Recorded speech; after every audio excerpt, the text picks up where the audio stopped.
రెటిక YCP మాజీ MP Nandigam Suresh arrest అయ్యారు. లక్ష్మి అనే మహిళ ఫిర్యాదుతో తుళ్లూరు పోలీసులు అదుపులోకి తీసుకున్నారు. తన భర్త రాజుపై నందిగం సురేష్ దాడి చేసినట్లు మహిళ ఫిర్యాదు చేసింది.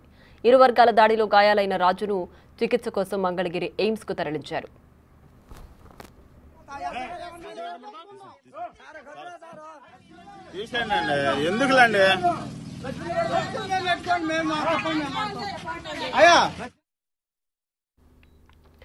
ఇదిలా ఉండగా రాజుపై నందిగం సురేష్ భార్య బేబీ లత ఫిర్యాదు చేసింది. ఉద్దండరాయనపాలెంకు వెళుతుండగా తన కారును అడ్డుకుని దుర్భాషలాడారని తుళ్లూరు పీఎస్లో కేసు పెట్టారు. ఈ నేపథ్యంలో నందిగం సురేష్ వర్గం రాజుపై దాడి చేసినట్లు సమాచారం. అట్ట కొట్టడం ఏంటండి?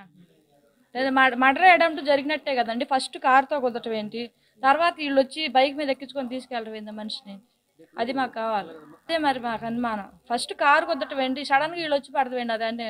ఏం చేయాలనుకుంటున్నారు? మాకు ఒకటే నేను అడుగుతుంది లోకేష్ గారిని, చంద్రబాబు నాయుడు గారిని, మాకు మా ఆయన ప్రాణానికి హాని ఉంది కాబట్టి దయచేసి మాకు రక్షణ కల్పించారు. మీకు పార్టీ కార్యకర్తలు కాబట్టి మాకు సహాయం చేయమని కోరుకుంటున్నాను. అంతే.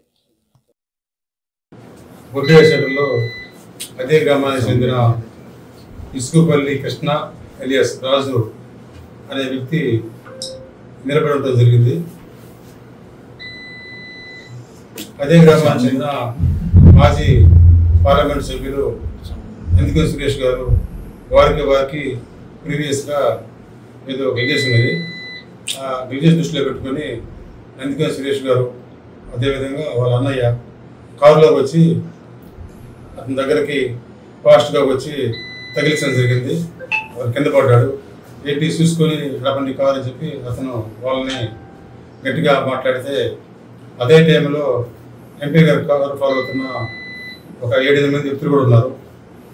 ఎంపీ గారు, ఎక్స్ఎంపీ గారు, అదేవిధంగా వాళ్ళ బ్రదరు, అనుచరులు అందరూ అతన్ని అక్కడే విశేషంగా కొట్టారు. కొట్టి గాయాలతో కింద పడే వ్యక్తిని మళ్ళా తీసుకొని బైక్ మీద మధ్యలో కూర్చోబెట్టుకొని కిడ్నాప్ చేసుకొని బలవంతంగా వాళ్ళ